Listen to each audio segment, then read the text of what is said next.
Hey guys, how's it going? Robert Warshak here, and in this video I'm going to be going over the most popular cards to have come from the Journey to Un'Goro set, and when the standard rotation hits, what cards are we going to be losing out on? As we know, the first set that gets released at the beginning of every year, we lose 3 of the previous sets as the standard rotation occurs, so we're losing out on Journey to Un'Goro, Knights of the Frozen Throne, and no bolts. So with that, we're going to be looking at just the Un'Goro set in this particular video. I wasn't sure how to make this one because I was like, do I include all of them? Should I include one at a time? And I think for time purposes, including one set at a time, focusing in and seeing the cards that actually are the most important cards in that set per class and the decks that they, fit into would be most important for you guys and kind of will allow us to focus in a lot more than doing all of the cards at one time. So looking at the Druid class, nothing really stands out. I mean, Earthen Scales is okay, but by no means do I think this is an overly powerful card. We have Living Mana, which was actually seen in some Token Druid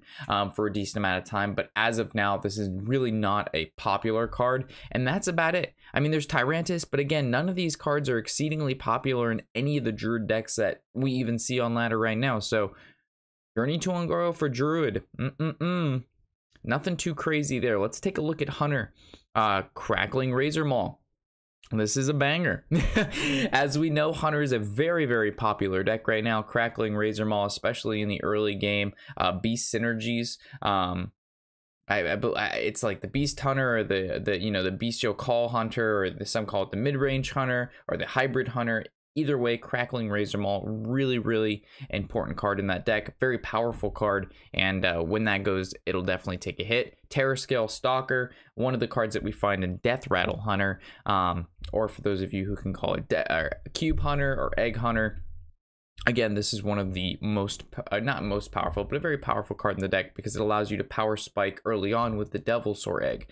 I've actually looked through all of the cards. I've kind of highlighted them off on the side here, and Hunter and Priest, I think, are the main 2 classes that take the biggest hit out of all of the decks in this rotation. I'm talking like most of the top tier decks for Priest and Hunter obliterated, eviscerated, dominated, annihilated. We're talking big daddy damage to those guys. Open the Way Gate, Quest Mage was popular at one point, not so much anymore. We've actually seen a reemergence of it. But Quest Mage, obviously, all of the quests will be dead for each class. So I won't go over each quest, but as we know, quest came out on Un'Goro.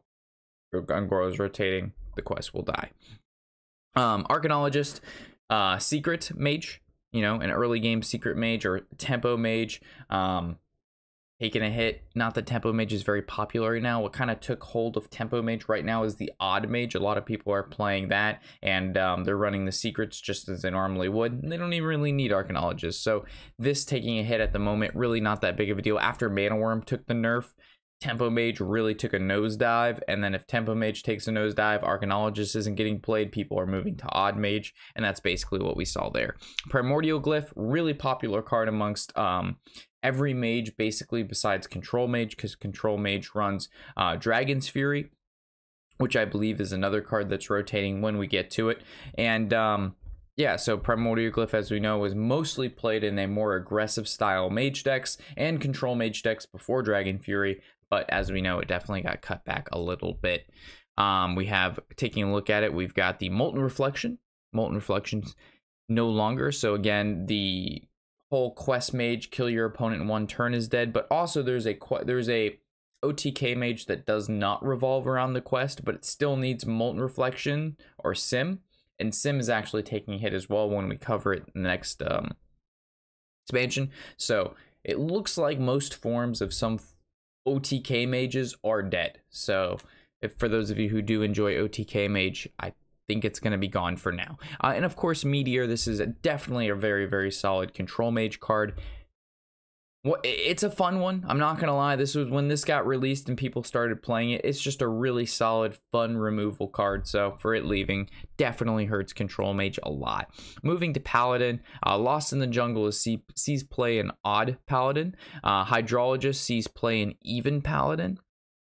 It also sees play and some other gimmicky paladins, but not so much. Even paladin is where it's normally found at. There's a couple secret paladins running around right now, but I don't know if that's going to stick or not. Obviously, when the new rotation occurs, all of the decks and what we think the meta is going to look like is going to get completely shifted and changed, and then plus all of the new cards coming in as well, so it's impossible to say like what the meta is going to look like when the new set occurs. Spike Ridge Steed, very powerful paladin card, whether it be in Control Paladin, the Cube Paladin, the OTK Paladin. It's just a very great defensive mechanic versus more aggressive decks. So this leaving definitely makes Lanessa Sunsharo, which I'm pretty sure is also getting rotated out as well. But as we know, Paladin is known for its buffs. It's always had some of the best buffs in the game, and Spike Ridge Steed leaving is definitely a problem. Sunkeeper Tarim, this is again another like Paladin is taking a lot of hits. Not as much as, in my opinion, as maybe the Priest or the Hunter, but still, these are some really powerful cards that are leaving Paladin, especially Sunkeeper and Spike Ridge. Vine Cleaver, again, an odd Paladin favorite for those of you who play odd Paladin. This is one of the key cards in the late stages of the game for that deck. So with this card leaving, it's like, what does odd Paladin have in the back end? And unfortunately, we don't know at the moment, but Vine Cleaver was holding it together. Looking at Priest, Radiant Elemental. This is one of the key cards to the, the Resurrect Priest or the OTK Priest. This allows you to do the combos that you need to be able to do in order to kill your opponent in one turn. Boar Priest, being able to kill your opponent in one turn with the boar, with the test subject. Radiant Elemental was a key card in that as well, so that's leaving. Shadow Visions, one of those cards that finds combo pieces that allows you to have 3 Mind Blasts in your deck, 3 Psychic Screams, 3 Mass Hysterias. Shadow Visions is taking a hit as well. Like I said, Priest is hurting bad. Lyra's going. Lyra's out of here. So, it's gonna be good to see Priest not be at the top of the pedestal right now. It's one of the most annoying classes to play against. As we know, Free from Amber, there's Spiteful decks running around, but probably not so much as Spiteful Summoner, I believe, is rotating as well. Taking a look at Rogue, Razor Petal Volley will affect the Malagos Rogue a little bit. I'm pretty sure there's a couple other cards. The Illusionist, I'm pretty sure is leaving as well. So I don't think Malagos Rogue is going to be around any longer, but we haven't gotten to that yet. And Vile Spine Slayer, this is a big one. This is found in our Odd Rogue, it's found in our Miracle Rogue, it's found in Tess Rogue, it's found in Pirate Rogue. This is just one of the bread and butters of Rogue. The ability for 5 mana combo to be able to destroy a minion is absolutely huge. So Vile Spine Slayer leaving, going to definitely decrease the power level of Rogue substantially. Looking at Shaman, I think Shaman and Warrior were the least impacted out of all of the classes because they get the shittiest cards. Believe it or not, Shaman actually got bad cards. Primal Fin Totem is okay. It was found in more aggressive style Shaman decks, but really not that important. And then we have Volcano, which is a really good late game, I wouldn't even say late game, but mid to late game removal spell. Again, Shaman is one of the most least played classes right now since Shudderwook got nerfed, and thank God it did. And all the Shaman players just seemingly disappeared. They don't even want to play Elemental Shaman, Murloc Shaman, Midrange Shaman, Even Shaman. They all just magically disappeared. I guess they didn't like the class too much now that they weren't tier 1 anymore. It's amazing what happens once the deck isn't the best deck in the game to play. It's quite interesting to see everybody, move from team to team. Not that they're bandwagoning, but, who am I to judge? Calamos is leaving. Really fantastic elemental. I've currently had a lot of fun with him. He's not popular by any means, but still, I'm kind of sad to see him go. I like the card a lot. Moving to Warlock again. Quest is done, but no one played this anyway besides the few of us who always try to make discard Warlock work. Like, look at Warlock. What did we lose? We lose nothing. Like, tell me a single card in here that's sad. None of these cards. All of these cards are actually sad, but none of us are actually sad. And then looking at Warrior, what did we lose? We lose the quest. Okay, that's kind of sad, but not the end of the world. And then, like, what? Direhorn Hatchling, this is kind of a big deal, but it's one card. If you looked at Paladin, you know, it was like 4 cards, 5 cards. We looked at Priest, it was quite a few cards. We look at Warrior, look at Shaman. It's like, you know, they're important, but like, man, there's only like 1 or 2, right? Direhorn Hatchling is unfortunately, it is one of those cards that allow warriors to stay in the late game because the Death Rattle shuffles an extra card in the deck, and you can Zola, Faceless Manipulator, you can cube it. So Direhorn Hatchling is very important to the warrior, but it's just a singular card. So if like Control Warrior falls apart because the Direhorn Hatchling isn't in the meta anymore, it's like, how good was Control Warrior, right? Like, couldn't have been that good to just singularly rely on one card. And then you'd be like, but Rob, compare that to Shudderwook Shaman. Shudder required only 1 card. But yeah, Shudderwook Shaman, when you play the card, you win the game. You play it and you just win. It OTKs your opponent into oblivion. Direhorn Hatchling, she doesn't do that. She's a 5 mana 3/6. She's the girl before land before time. All right, she's not OTKing anybody. And then looking at some of the neutrals, we're losing out on Firefly, one of the best early game cards in the game. I mean, just the ability for 1 mana 1/2 elemental, and the fact that it makes another one is insane. Glacial Shard, pretty good. You know, not. I didn't play a ton with this card, but I know a lot of people did really like the Glacial Shard. Rockpool Hunter. Rob, why are you bringing up Rockpool Hunter? This was one of the key staple cards in Murloc Mage and almost any aggressive Murloc deck. The ability to play a Murloc on turn 1, follow it up with Rockpool Hunter on turn 2 was a lot of value, a lot of early game pressure, and what kind of like was some of the best openers for a long time. So I think Rockpool Hunter is definitely worth mentioning there. And then moving through the motion, for those of you who dislike the Cube Hunter, Devilsaur Egg is leaving us. Thank God. For those of you who do play Cube Hunter, I'm sorry you're losing your Devilsaur Egg, but I'm not really sorry because it is not fun to play against. So Devilsaur Egg, definitely, like I mentioned, key staple in the Cube Hunter, and maybe some Egg Zoos, but those aren't really out.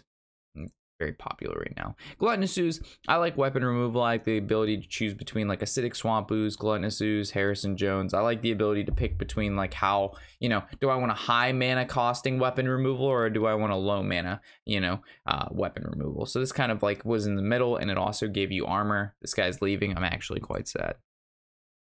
Tar Creeper, one of the best early game taunt cards to be able to compete against more aggressive style decks. Tar Creeper was definitely a staple in some of, not necessarily like a staple, but he was one of the cards that when we think about, you know, how do we hedge against aggro, Tar Creeper was one of the first cards that you'd put in your deck to hedge against playing against aggressive style decks. Stonehill Defender, again, we love this guy. This guy is so much fun. Unless you're playing against Odd Paladin and they get Sunkeeper Tyrim, then you're not so happy about it. For the most part, we all had fun with Stonehill Defender. He's won many brawls when we played Control Warrior, and he's a good little turtle.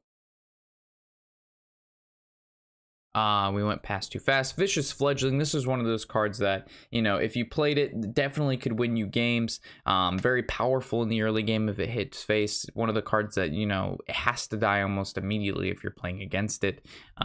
You know, a lot of people ended up like not playing this card anymore towards the end of the life cycle of this meta. But I still think this is an exceedingly powerful card. And still, if you play this card, it doesn't die, you win the game most of the time. So I just, for 3 mana, that's pretty good. Umbra. Umbra is really, really, really solid in any sort of Death Rattle combination style deck. So whether we're talking about the Cube Hunter, Cube Warlock, you know, not that it's popular, but Death Rattle Rogue, any sort of Death Rattle deck, Umbra can fit her way in that deck, and if she doesn't die, generates huge amounts of value. Elise, you know, decent but not meta breaking. Bittertide Hydra saw a lot of play at one point, not so much anymore. Hemet, I haven't seen a Mechathune Priest in a really long time. I don't know what happened to the deck. Everybody was playing it, and then everybody wasn't playing it, so I guess the streamer who was showing off the deck ended up not doing as well or whatever, but people loved Mechathune Priest, loved it. We're talking like I played against the deck like 1 out of every 4 games, and now it's dead. But Hemet was one of the key cards in that deck. Blaze Caller, for those of you who really like Odd Mage and any sort of elemental deck, Blaze Caller leaving is a big deal for you. And then I think it's going to finish up with some Charge Devilsaur. So again, for those of you playing Cube Hunter, you're losing out on another charging minion that comes from your Cathena Winterwisp, which is also leaving, thank God. We haven't covered that yet, but it'll be in a future expansion video that we make, which will be shortly after this one. And then besides that, I believe there's Primordial Drake, which is found in some, combo priests and any sort of dragon deck. Very solid card. Decent, field AoE, not too crazy, but the stats and the taunt are what makes it really popular. It's also found in Taunt Druid. Not that I've played against almost any Taunt Druids recently for some strange reason at all. There's a lot of decks out there that I actually think are really good, but nobody's playing. And I don't know if it's because the streamers aren't playing the deck or like the people, they disenchanted the cards or what's going on, but there's so many like decks that everybody was playing, and now it's like Desert Treasure. Like no one's playing it, but the second someone starts playing it, starts winning with it, Desert Treasure, everybody's gonna go find it.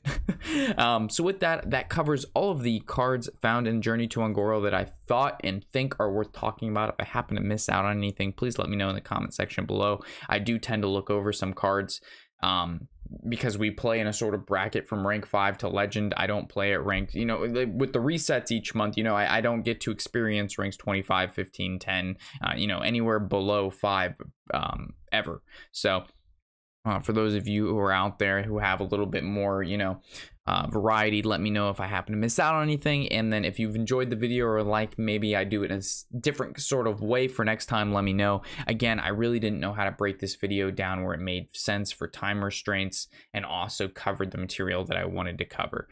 So with that, thank you guys for watching, and I will catch you in the next episode, of course. I'm Robert Warshak, and happy whatever the hell day it is.